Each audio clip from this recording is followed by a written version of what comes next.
तुम क्यों व्यर्थ चिंता करते हो? तुम क्या लाए थे, क्या ले जाने वाले हो?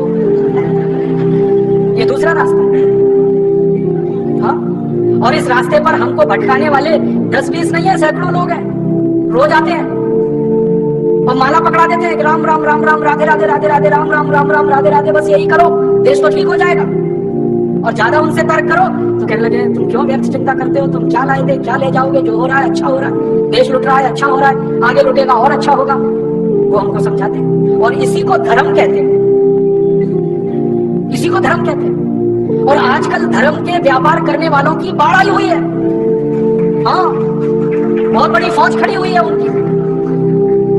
एक आया राम की कथा कहेगा 10 करोड़ लेके जाएगा, दूसरा कृष्ण की कथा कहेगा वो 15 करोड़ लेके जाएगा। और आप जैसे भोले भाले मूर्ख लोग डालते हैं उनके पात्रों में, ले जा भाई, ये बापू नहीं है, डाकू है। बापू नाम तो शर्म आती है कहते हुए। कहीं से 10 करोड़ लूटो, कहीं से 20 करोड़, कहीं से 25 करोड़। और आप लोगों की मजबूरी है कि काले धन का करें क्या?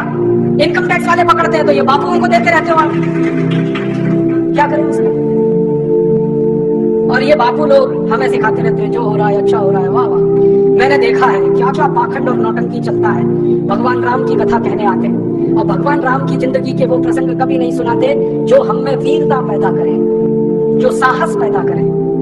राम की जिंदगी में बहुत सारा हिस्सा साहस का है, वीरता का है।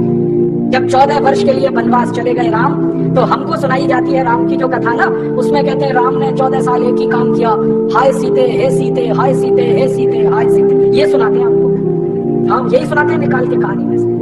और मैं कहता हूं कि राम को अगर हाय सीते हे सीते हाय सीते यही करना था 14 साल, तो दूसरा विवाह क्यों नहीं कर लिया?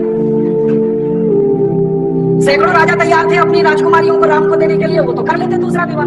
क्योंकि हाय सीते हे सीते, हाय सीते हे सीते, एक स्त्री के लिए अगर वो इतने ही बिलख रहे थे, तड़प रहे थे, दूसरा विवाह कर लेते। तो ये सब चुप हो जाते थे, फिर बात नहीं करते।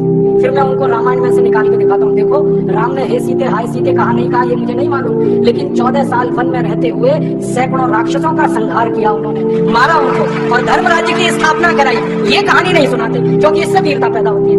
तो राम का जो वीरत्व है वो नहीं सुनाएंगे आपको, उनकी जो कमजोरियां हैं वो सुनाते हैं आपको।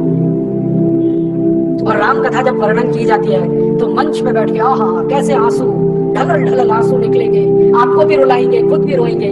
किस बात के लिए? ओ राम को वन गमन में इतना कष्ट हो रहा है, वन में इतनी तकलीफें हो रही हैं, तो राम की तकलीफों का वर्णन कर रहे हैं, आंसू आ रहे हैं। और ये सारा वर्णन एयर कंडीशनड मंच पर बैठकर होता है।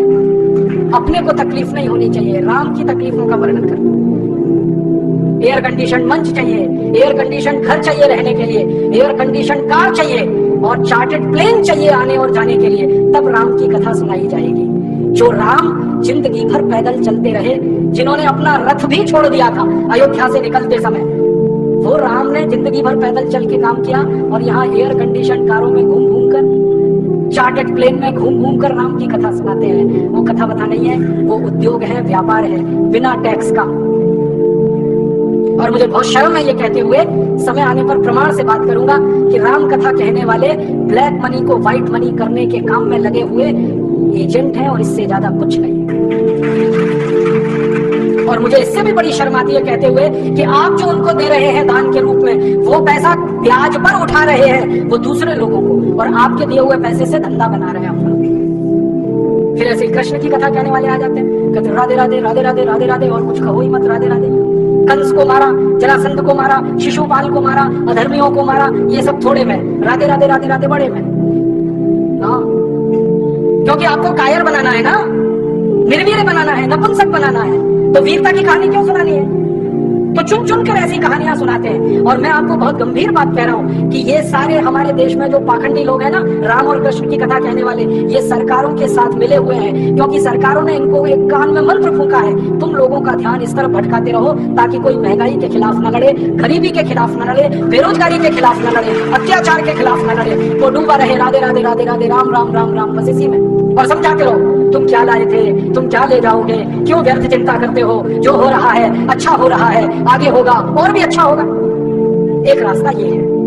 अब दो रास्ते हैं अपने सामने, एक रास्ता भगत सिंह का, उधम सिंह का, चंद्रशेखर का, एक रास्ता हमारे ये धर्म गुरुओं का, पाखंडियों का। जो राम की कथा, कृष्ण की कथा, मुझे बहुत ऑफर आए हैं, मैं आपको दिल का दर्द बता रहा हूँ, सच में कह रहा हूँ, आपसे नाम नहीं लेता। मुझे ऑफर आए कि तुम कहाँ बेकार भटक रहे हो, मेरे साथ आ जाओ। मैंने कहा बापूजी क्या होगा उसमें? तो कहने लगे जितना मिलता है वो डबल हो जाएगा।